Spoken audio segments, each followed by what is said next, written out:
So, welcome to Jumbo IS and welcome to our lecture series called Daily News and Shorts. In this lecture series, we cover a particular day's newspaper or the important news items in that day's newspaper in a very short span of time within 20 minutes. Now, today we are going to be covering September 19th, 2024's current affairs or newspaper.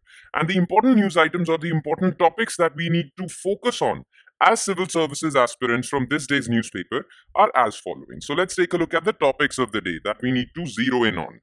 Okay, so in total, we'll be focusing our attention on these four topics. Number one is review of Indus Water Treaty. Recently, Government of India has issued a notification and has notified the Pakistani government that it wants to review Indus Water Treaty. Now, Indus Water Treaty is basically a treaty that actually regulates the water sharing agreement between the two countries regarding Indus River and its five tributaries.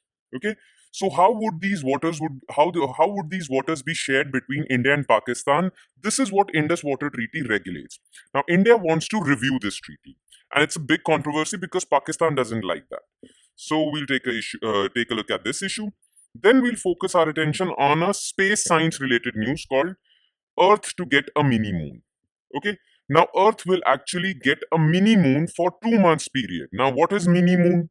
How would Earth get a second moon? We'll talk about this news. Then recently, Union Cabinet has actually decided to extend the duration of the schemes under PM-AASHA scheme. Now, PM-AASHA scheme is a scheme for farmers, and it's basically an umbrella scheme under which various schemes function. Okay, so what is PM-AASHA scheme? How has the government decided to extend this scheme? What sort of benefits would accrue to farmers? We'll talk about this. And in the end, government has made four mega announcements for space sector. Basically, four big ticket space projects have been announced by the Union Cabinet. We'll take a look at these four projects also. Okay, so in total, we'll be focusing our attention on these four issues. Okay, so let's begin the lecture. Let's start with issue number one or topic number one, which is review of Indus Water Treaty. Now, look, back in 2023, New Delhi actually notified Islamabad that it wants some modification of the Indus Water Treaty. Now, after 1.5 years, in 2024, it has again notified Pakistani government, gave a formal notice to Pakistani government that India wants to review and modify this treaty. So 1.5 years back, India told Pakistan about its desires to modify Indus Water Treaty, and now India has again notified to the Pakistani government that we need to review Indus Water Treaty and modify it. Now, this notice has been issued under Article 12, Clause 3 of Indus Water Treaty. Okay, so Article 12, Clause 3 of Indus Water Treaty says that the provisions of this treaty may from time to time be modified by a duly ratified treaty concluded for that purpose between the two governments. So it's not this treaty is not a permanent treaty. Basically, this treaty can be amended, modified, provided another treaty is concluded by the two governments. Only after due discussions and due agreement between the two governments can this treaty be modified, reviewed, or amended. Now, India has expressed its desires to modify this treaty. Okay, and for that, India has issued a notice under Article 12, Clause 3. So, India is well within its rights to issue this notice. Though Pakistan is not liking this, but India is well within its rights because under Article 12 of the treaty, India can do so. Okay, now, what is this Indus Water Treaty? Let's talk about this. So, basically, Indus Water Treaty is a water sharing arrangement, river water sharing arrangement or agreement between India and Pakistan.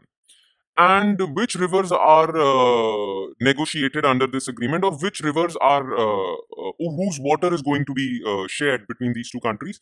So the rivers are Indus and its five tributaries. Those five tributaries are Jhelum, Chenab, Ravi, Beas, Satluj. Okay, so this all these six rivers collectively are known as Indus River System, and it is the sharing arrangement of these waters that this treaty is all about. Okay, now this treaty was signed on September 1960 in Karachi by Prime Minister Jawaharlal Nehru and the then President of Pakistan, Muhammad Ayub Khan, who was a military dictator. Now, this treaty was concluded after 9 years of negotiations. And those 9 years of negotiations were arranged by World Bank. So it's basically a World Bank arranged treaty or World Bank negotiated treaty. Now, under Indus Water Treaty, India enjoys unrestricted use of three eastern rivers. Those eastern rivers are Ravi, Byas, and Satluj. So India has unrestricted access to these rivers. Okay? And Pakistan has unrestricted access to three western rivers, Jhelum, Chenab, and Indus. Okay? So Indus, Jhelum, Chenab are called western rivers. Ravi, Byas, Satluj are known as eastern rivers. Now, India has gotten access to these three eastern rivers, and Pakistan has gotten access to these three western rivers. Now, if we add up the entire water flowing through these six rivers, it is said that 20% of the water flows through these eastern rivers and 80% of the water flows through these western rivers. Therefore, Pakistan has gotten access to 80% of the Indus river system, while India has gotten access to about 20 to 30% of this Indus river system. Now, what do we mean by access? Now, look, access means that though Byas, Ravi, Satluj will flow into Pakistan, of course, they flow into Pakistan. India is the upper riparian country. They will flow into Pakistan, but India can construct a dam, divert its water flows. India has unrestricted access to this. But as far as the three western rivers are concerned, India cannot block the flow of Indus, Jhelum, Chenab. India cannot build a dam which blocks their flow. India cannot restrict the flow of Indus, Jhelum, Chenab to Pakistan. These belong to Pakistan. Now, this was the arrangement. Okay, make sense? Now, why is India calling for a review? India has given a few arguments. India highlights that the circumstances were different in 1960 when this treaty was negotiated. But now circumstances have changed. And because of those changed circumstances, we need a review of this treaty. New Delhi has said that population has changed, demographics have changed, environmental issues have changed, and the need for development of clean energy like hydroelectric power projects, the need for hydroelectric power projects because our population has increased. The need for that has also increased in these times. So situation has changed, therefore we need to review this treaty. Okay, India has set its own carbon emission targets and India wants to achieve those carbon emission targets, and for that India needs to construct various dams and hydroelectric power projects on it. Plus, look, though India is not allowed to construct big dams on western rivers, but India has constructed two hydel power projects on Jhelum and Chenab. On Jhelum in Jammu and Kashmir, in Bandipora district of Jammu and Kashmir, India has constructed basically Kishan Ganga is a tributary of Jhelum. So India has constructed Kishan Ganga Hydel project. And on Chenab, India has constructed Ratle hydroelectric project. Now remember, under Indus Water Treaty, India cannot block the flow of these rivers. These are western rivers, right? So India has created hydroelectric power projects, but these are known as runoff hydel projects. Now, what do we mean by runoff hydel projects? Runoff hydel projects basically use the river flow to rotate the turbine and produce electricity. In general, under hydroelectric power projects, what you do is you block the flow of a river, fill up the water in your reservoirs, and then you drop that water from a very high height on a turbine, and then that turbine rotates and you produce electricity. But for that, you need to block the river flow. India cannot block the river flow of Jhelum and Chenab. Therefore, India has constructed runoff hydel projects where the flow of the river won't be blocked. We'll just use the energy of that flow to produce electricity.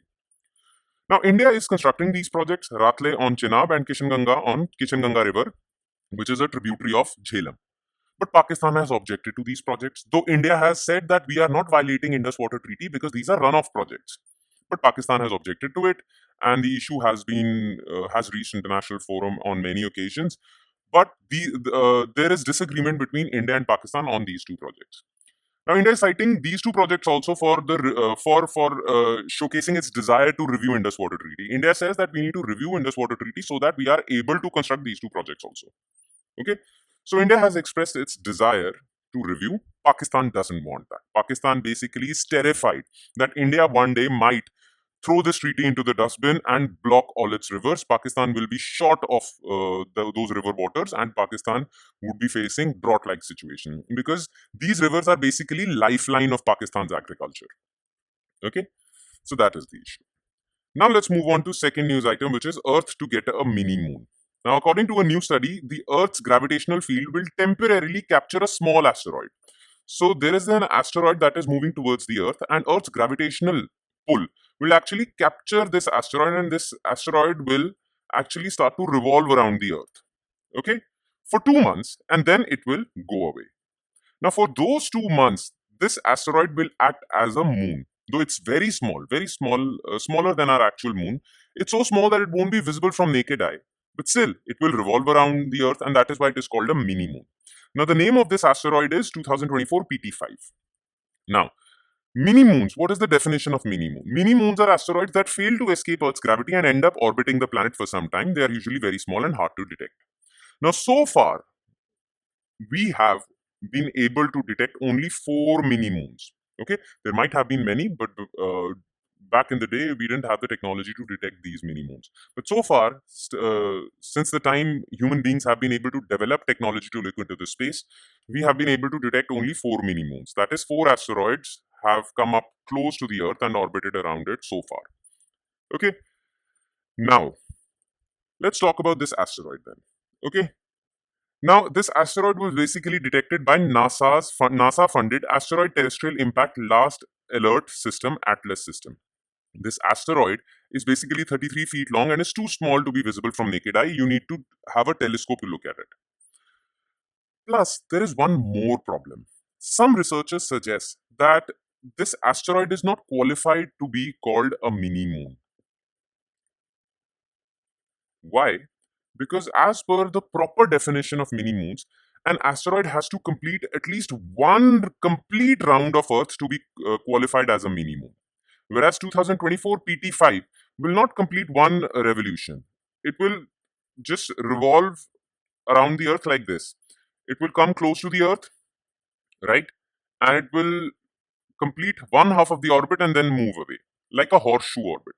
So some researchers suggest that the chances are that 2024 PT5 does not qualify as a mini moon, as it won't complete one full revolution of the Earth.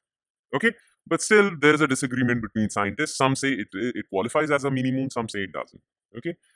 Now, many people say that the reason for the origin of this asteroid is that uh, many years back, an asteroid actually collided with the moon. Therefore, a chunk of the moon came out of the actual moon and it started rotating in space. Now, this particular asteroid is basically a chunk of the actual moon. So, it's piece of a ejecta from an impact on the moon. So, it's part of the actual moon only. Okay. Any which way, the origins of this asteroid are contested, but this is true that it is not visible from the naked eye. It was detected by NASA's ATLAS system, and some say that it doesn't qualify to be called a mini moon because it is not completing one complete revolution. All right, that's about it. Now let's move on to topic number 3, PM-AASHA scheme. So the Union Cabinet approved the continuation of schemes under Pradhan Mantri Annadata Aay Sanrakshan Abhiyan (PM-AASHA scheme).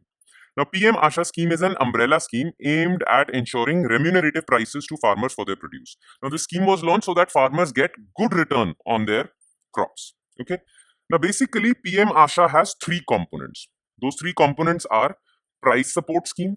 Under price support scheme, government agencies will procure pulses, oilseeds, and copra, a crop grown in West Bengal. It's called copra.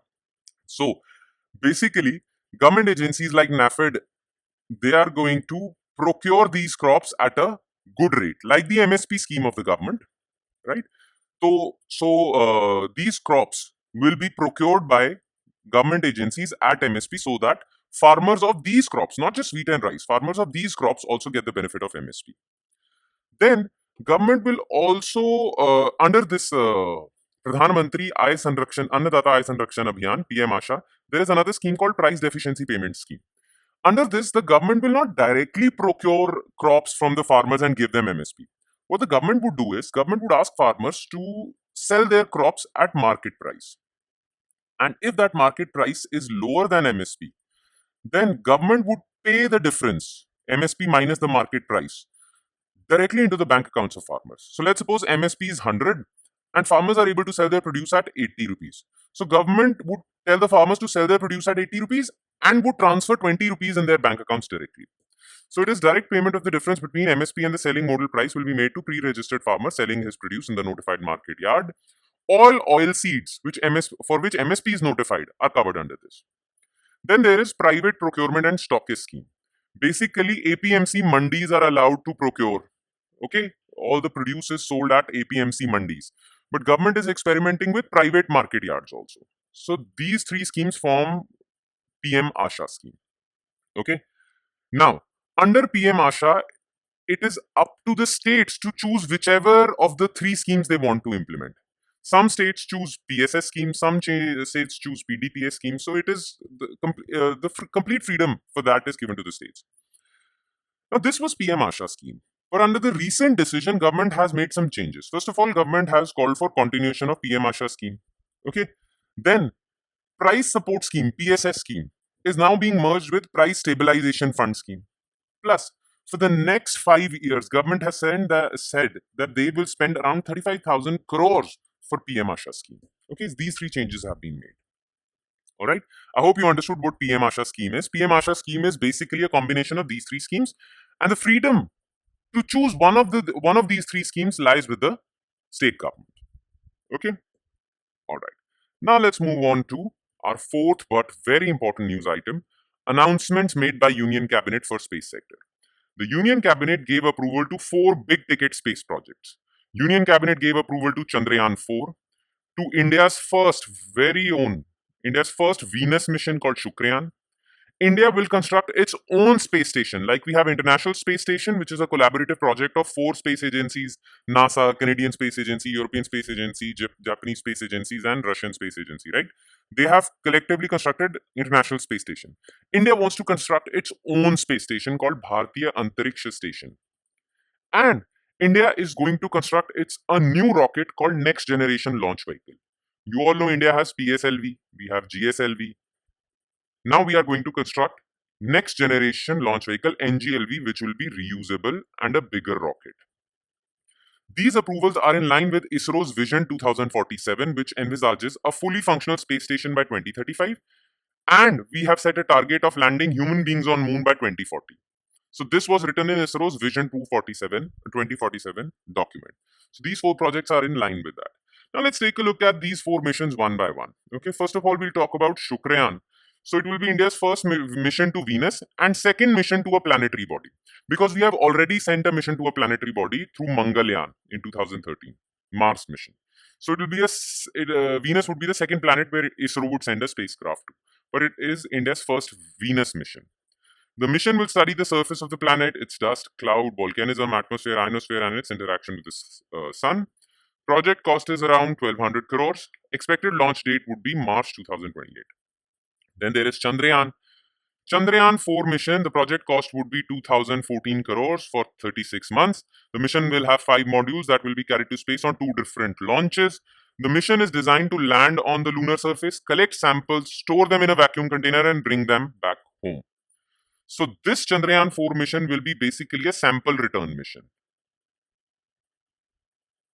Okay, we'll collect samples and bring them back safely home on Earth. Then there are these 2 missions, Bharat Antariksha Station and NGLV. Okay, these are the other 2 big ticket projects. Okay, and on that note, we conclude today's session. Thank you so much for watching, everyone, and I'm sure it has added value to your preparation, though it would add more value if you're consistent and regular with this lecture series. If you want to download the detailed PDF of this lecture, where every information that was discussed in this lecture is written, then you can download that PDF file from our Telegram channel. Now, the link to our Telegram channel is given in the comment section below. So go to our Telegram channel, follow that Telegram channel, and you can download the PDF file for not just this lecture, but all the other lectures that are shared on YouTube. All right. On that note, I'll be signing off. Thank you so much, everyone.